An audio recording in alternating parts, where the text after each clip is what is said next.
Day that you have made, and your word declares that we ought to rejoice and be glad. God, we've gathered in your house on this first Sunday. We've prayed prayers in your name. We've sang songs in your name. We've given a tithe and offering in your name. But now, God, we need to hear from your word. And as your son, I pray that you would take me out of self, God, wrap me up, tie me up, and tangle me up in your spirit, that what I should say will be pleasing in your sight. Last but not least, God, do allow the words of my mouth and the meditation of my heart be acceptable in your sight, God. For you are my Christ, my Redeemer, my Lord, and my Savior. But most of all, God, I found you to be my very best friend. And all of God's people said amen, amen, and amen. Acts chapter 1, verse number 4. Acts chapter 1. Verse number 4, it is so good to see you, Dr. Mitchell, on today. God bless you. Acts chapter 1, verse number 4, just one verse in your hearing this morning, reading from the New King James Version of the Bible, Acts 1 and 4. There you'll find these words recorded. And being assembled together with them, he commanded them not to depart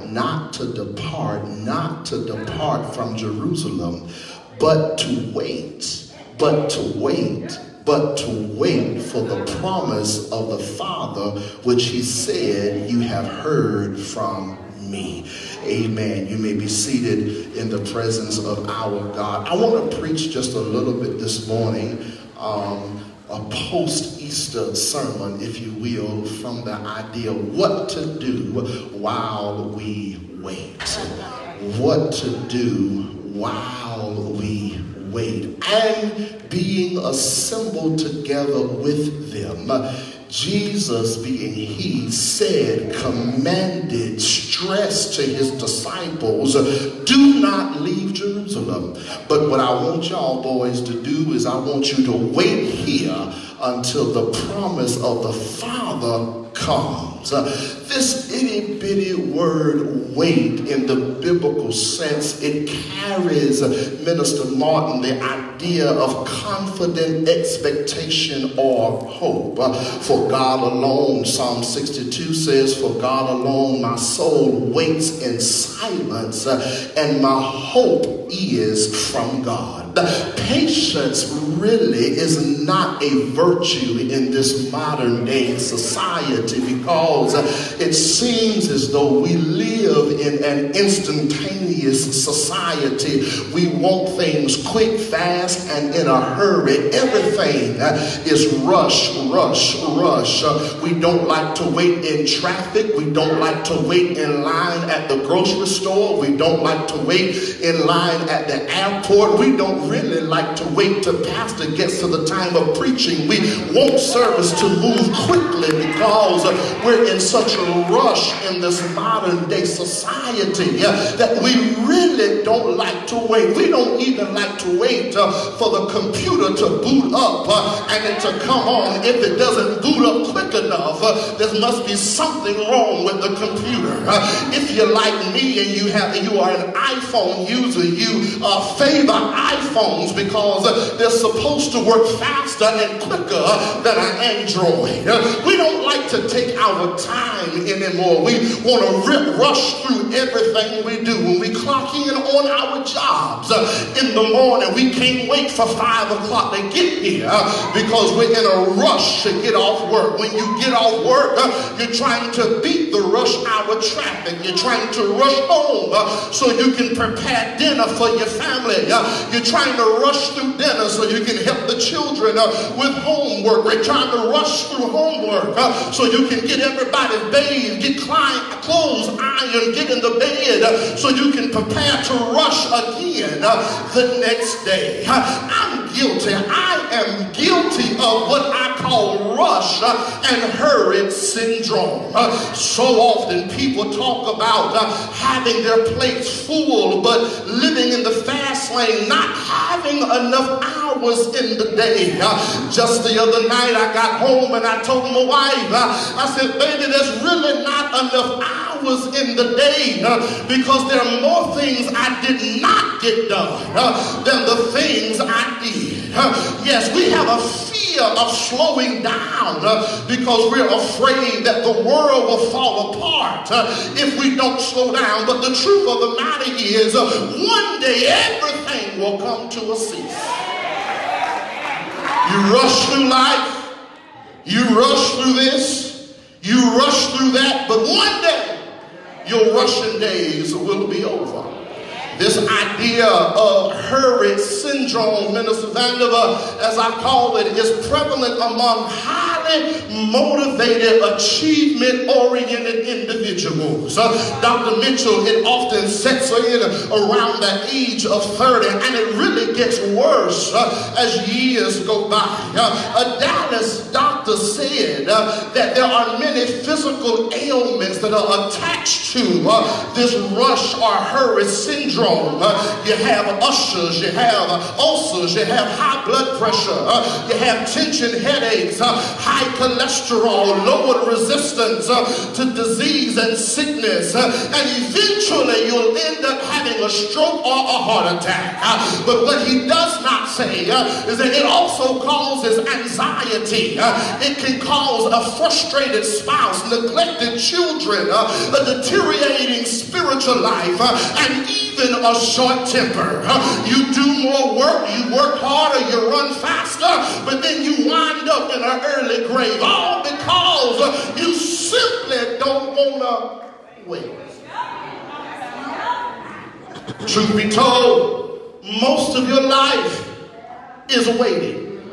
Waiting to see the doctor, waiting to graduate high school or college, waiting to get accepted into college, waiting for your first job offer, waiting to see if the bank will give you the loan, waiting for the right time to start a family, waiting for the Lord to bring the right man in your life or the right woman in your life, waiting to find out what God wants you to do, waiting for your prayers to be answered. Waiting is one of the hardest things that the Christian has to do because we spend so much of our lives trying to wait. Everybody wants to make the green light, rushing through the yellow light, and you end up running the red light because you simply don't want to wait. But I encourage us today, spend some time reading your Bible. And when you spend some time reading your Bible, you will discover that God admonishes us to wait. Psalms 27 says, wait for the Lord, be strong and take heart and wait for the Lord. Psalms 37 verse 7 says, be still before the Lord and wait patiently on him. We attempted to take matters into our own hands. So Solomon says, do not say I'll pay you back for this wrong or for that wrong. But if you just wait for the Lord, God will deliver you. Isaiah said, for the Lord is a God of justice. Blessed are all those who learn how to wait on the Lord. And if you like me, like what Isaiah said, but they that wait upon the Lord shall renew their strength. They shall mount up with wings as eagles. They shall run and not be weary. They shall walk and not faint. Sometimes God says, I just need you to slow down and be still and wait a little while. You're waiting on me to answer that prayer. You're waiting on me to heal your body. You're waiting on me to send you another blessing. But if you would just stay where you are, stop trying to be a busybody. Stop being over there and over there and up there and back there. But Jesus told his disciples that after he had died on Calvary's cross, before he ascended back to heaven, he came back and had another meeting with his disciples. 1 verse number 4. And Jesus said, listen, this is what I want y'all to do. I don't want you to leave Jerusalem. I know you're crying. I know Jerusalem is not a place where you want to stay, because it's the city in which I was crucified. But I don't want y'all to leave the city just yet. What I want you to do is I want you just to stay right where you are. And I want you to wait until you receive the promise of my Father. We have come now a few days of the life of Christ on earth. We are in the mysterious 40-day period between Christ's resurrection and his ascension back to heaven. Luke tells us that on one occasion Jesus is talking to his disciples and he's letting them know, I know y'all are ready to go, but I need y'all just to try a little patience. I know y'all don't want to be here, but just hold on a little while longer. And I can imagine in my mind that as the disciples are sitting together and in this room trying to figure out what in the world are we going to do, Brother Bell, while we wait in Jerusalem. Jerusalem is the place where they crucified our Christ. Why does Jesus want us to stay right here? Can't you hear the excitement in the conversation? Lord, what do you want us to do? When do you want us to get started? Somebody come up with a plan while we're waiting on the Lord. I can hear old James and John. Let's write down a mission statement. I can hear Peter saying, let's work out a 10-year strategy. Matthew, you are an accountant. Figure out how much money we're going to need. But I hear Jesus saying, y'all still ain't following my directions. Don't write out a plan. Don't figure out a budget. Just sit down and do nothing. Don't do anything, but just stay where you are and wait until the Holy Ghost comes. Just wait until the Lord moves. And I want to let somebody know that if you learn how to just wait on God, all of your answers will be prayed, will be received. If you just learn how to wait on God, there's a blessing with your name on it. Don't you move forward. Don't you move backward. Don't you move to the left. Don't you move to the right. You just wait right there.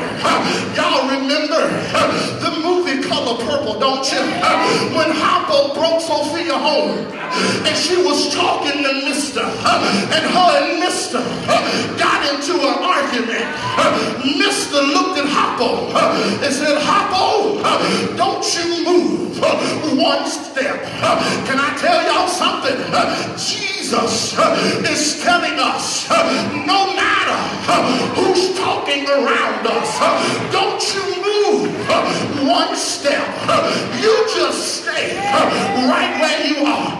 Because if you move, you might miss the Holy Ghost. If you move, you might miss your promise.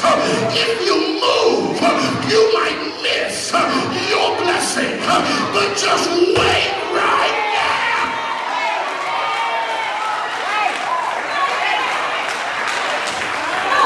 Some of y'all, you ain't got your blessing yet because you're too busy moving. The Lord is saying, if you just wait where you are,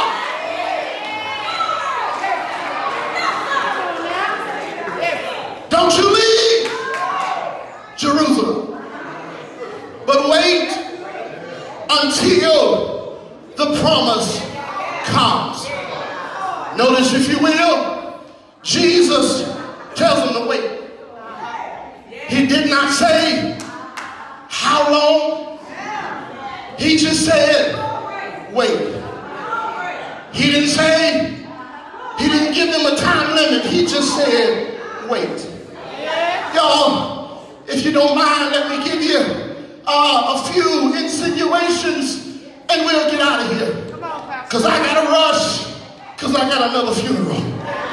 But can I tell you, if you would just wait on the Lord, waiting, number one, will help you rearrange your priorities.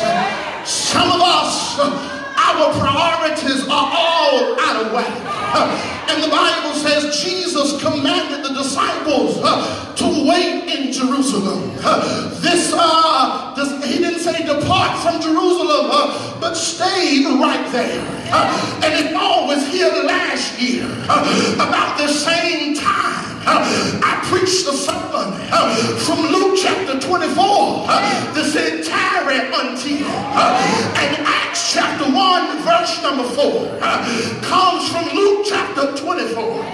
Jesus said in Luke 24, just tarry until. He says again in Acts chapter 1, just wait for the promise of the Father. Come in Joel, Old Testament prophet, Joel chapter 2, verse number 28. Joel said, it shall come to pass after this, I will pour out my spirit on all flesh. My sons and daughters will prophesy. My old men will dream dreams. My young men will see visions. And also upon the servants and upon the handmaids of the day. Joel knew what Jesus was going to say. And Jesus knew what Joel had said. And what Jesus is trying to tell us, that if we just be patient and we wait on the Lord, in a few more days, the Holy Ghost is coming. But while you're waiting, we've got to learn how to rearrange our priorities. Some of us are worried about things we have no business worried about. Some of us are doing things we have no business doing. But if you would just learn how to wait on the Lord, and the Lord will come and help you put your life in perspective. Jesus said in Matthew 6 and 33, if you would just learn how to wait on the Lord will bless your life. Is there anybody here who can say, Pastor, while I'm waiting on Pentecost, I need to rearrange some things in my life. I got to rearrange my prayer life. I got to rearrange my Bible study. I got to rearrange my fasting.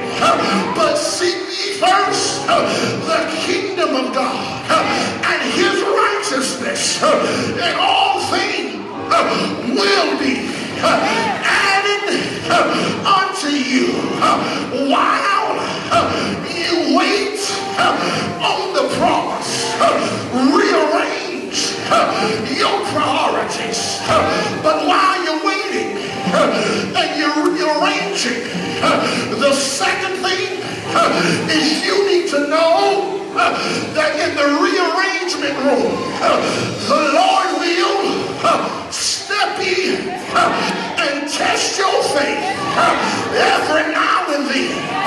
While I'm waiting on the promise, you didn't say how long to wait,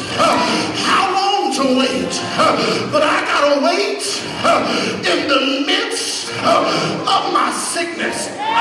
You gotta wait in the midst of your divorce.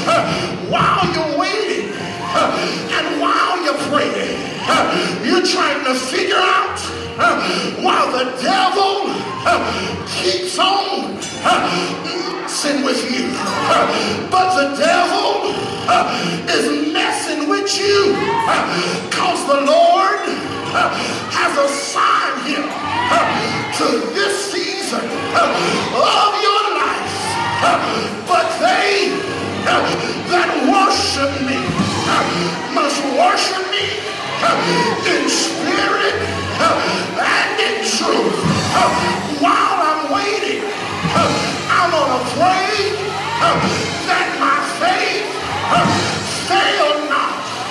I know that every now and then trials will come in my life, but the Lord is sending the trial not to defeat you, but the trial is to test you, because the Lord needs to know, can I trust you with this blessing?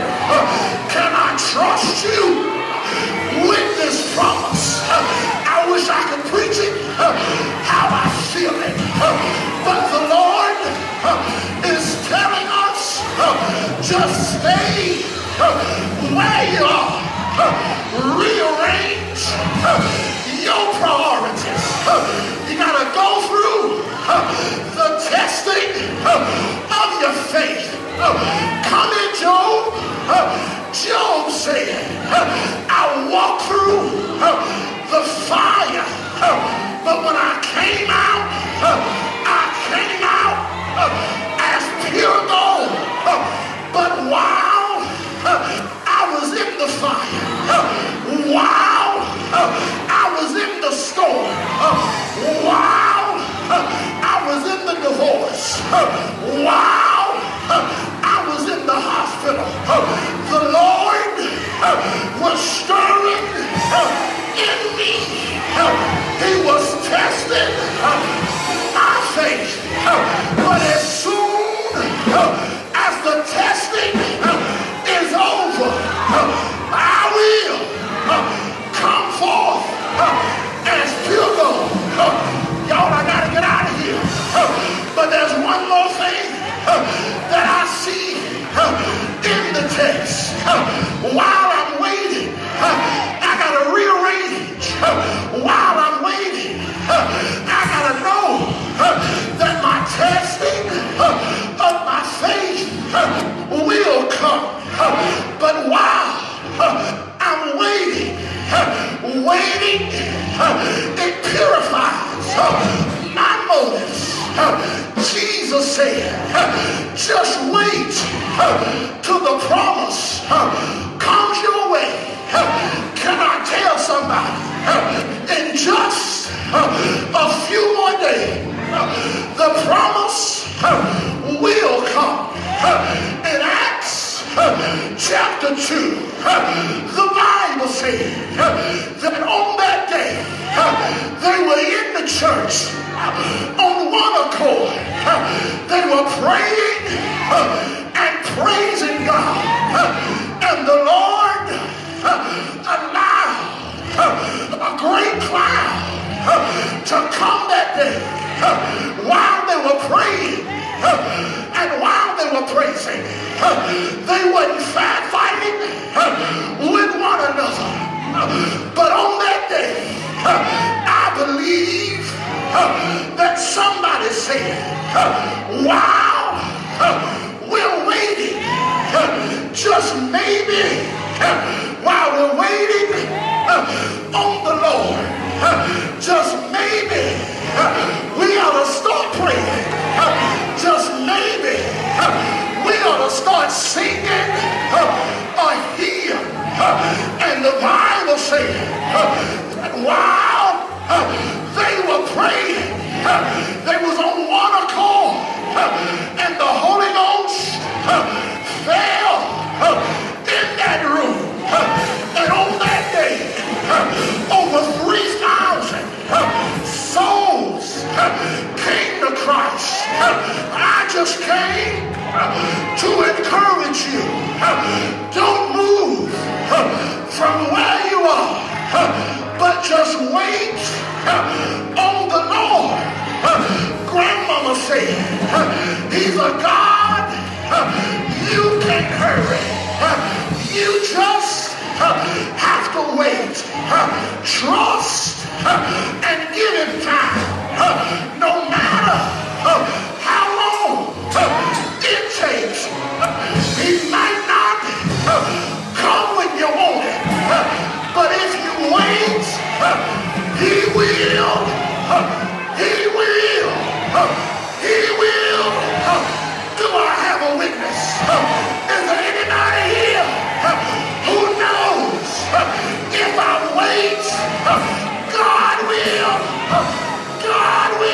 God will.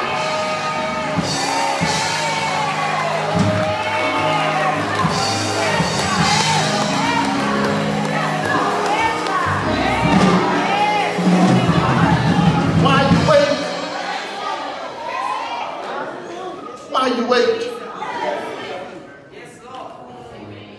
rearrange your priorities. While you wait, your faith will be tested. But while you wait, it'll cause your motives to be purified. Can I tell y'all something?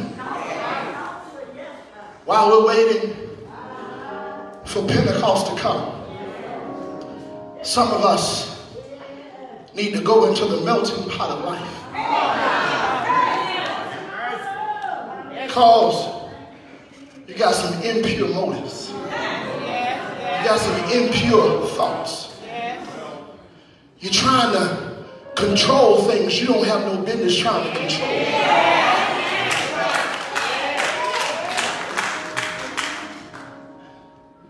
And if the church would just learn how to wait on God.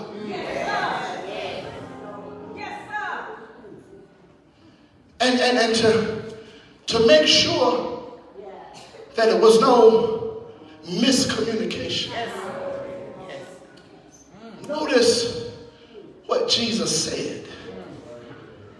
He said, wait for the promise of the Father.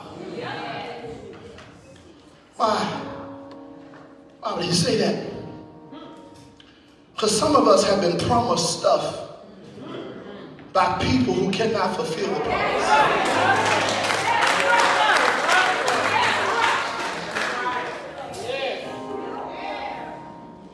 But if you would just wait on God.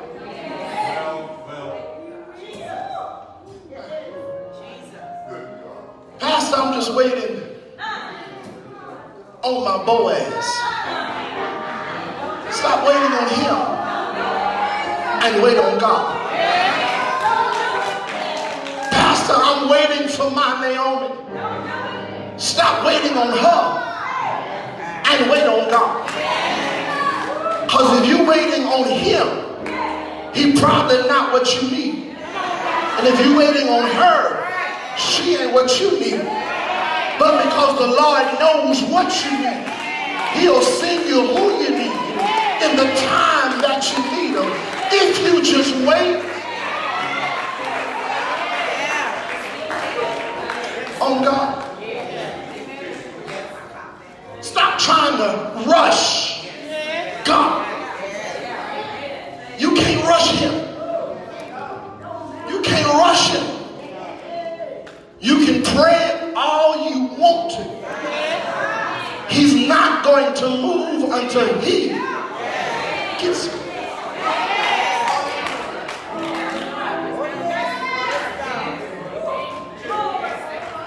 While you're waiting, get yourself together.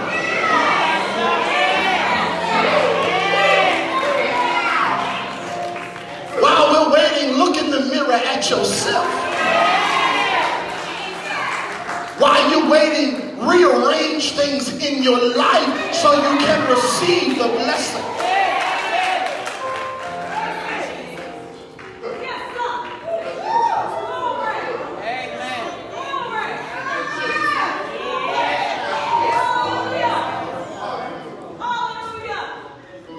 I gotta run home. I gotta run through the shower. I gotta run and make dinner. Ain't nothing gonna be good when it's running.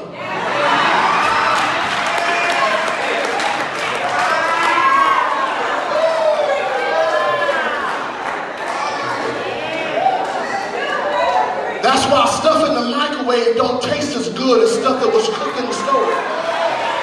Because you're trying to rush it.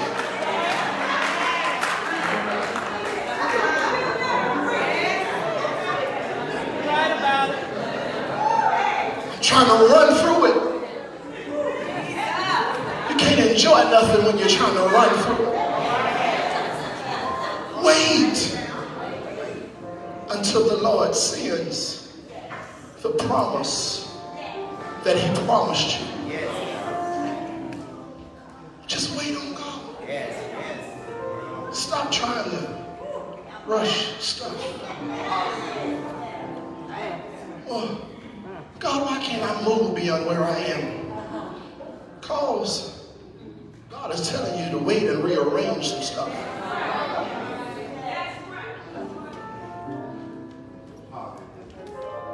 If you would spend more time rearranging your life and less time trying to rearrange mine,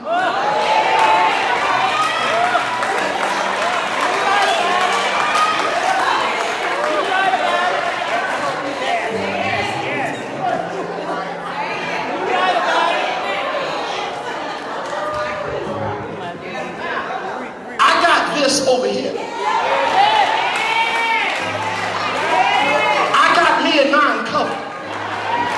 You need to take care of yours. Rearrange the stuff in your life while you're waiting. Pastor, why am I going through so much? Because God is testing you to see if he can trust you. Because up until this point, you have not been proven trustworthy. And he has to test you while you're waiting to see if he can trust you. Because if he can't trust you, he's going to hold back the blessing until you prove to him that you can be trusted. And when you prove to him that you can be trusted, your motives will be pure. And when your motives become pure, it's no longer about you, but it's all about him. And the Lord is saying, I'm not going to send the promise on people who are not ready, who are not worthy, and who cannot be trusted.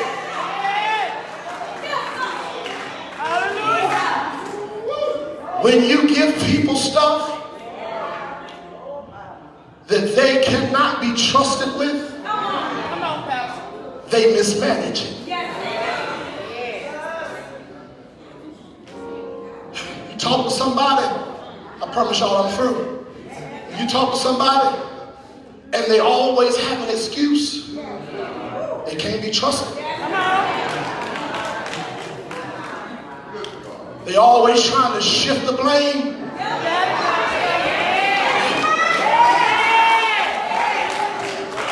They never want to take responsibility.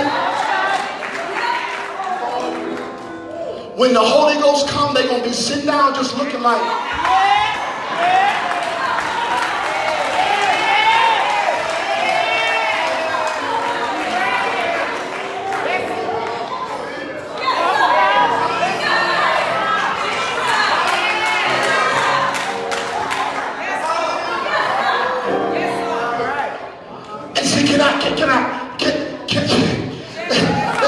Can I eisegetically insinuate this? The coming of the Holy Spirit is preparation for the coming of Christ. Y'all missed it. The coming of the Holy Ghost are for those who are ready. When Jesus returns, those who are ready will be raptured up with him.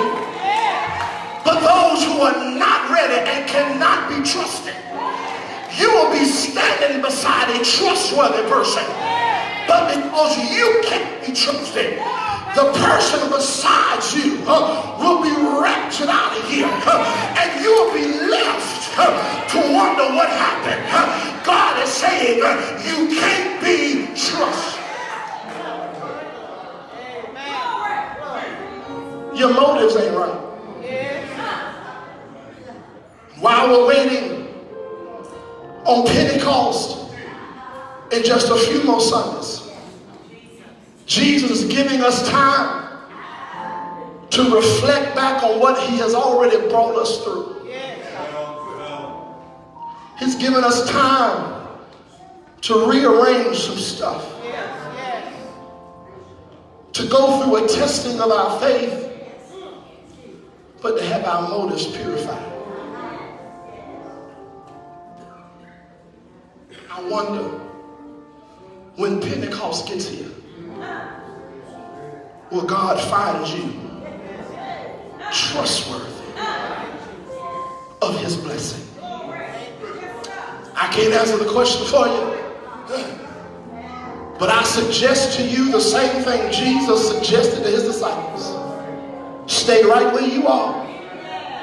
Don't you move, but rearrange your life. Prepare for the testing of your faith and get ready to have your motives purified. I challenge you on Pentecost Sunday, if your thought process on Pentecost Sunday is the same as it is today,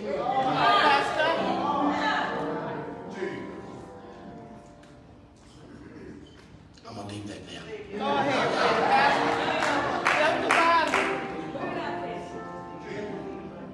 40 days since he died. He's waiting on you. Stop trying to move so quickly. Stop trying to push God's hand. But just wait on the promise. I know it's hard because I'm probably one of the most impatient people you know. I don't have a lot of patience. I get very nervous because I'm always in a rush. But every now and then I hear the voice of God saying, "Gray, slow down. Stop moving. Stay right there and just wait on me." And when I wait on God, what God reveals to me is greater than what I could ever try to contrive in my own. What to do while you wait? Rearrange some stuff. Prepare to be tested, but have your motives purified. The doors of the church are open. The doors of the church are open.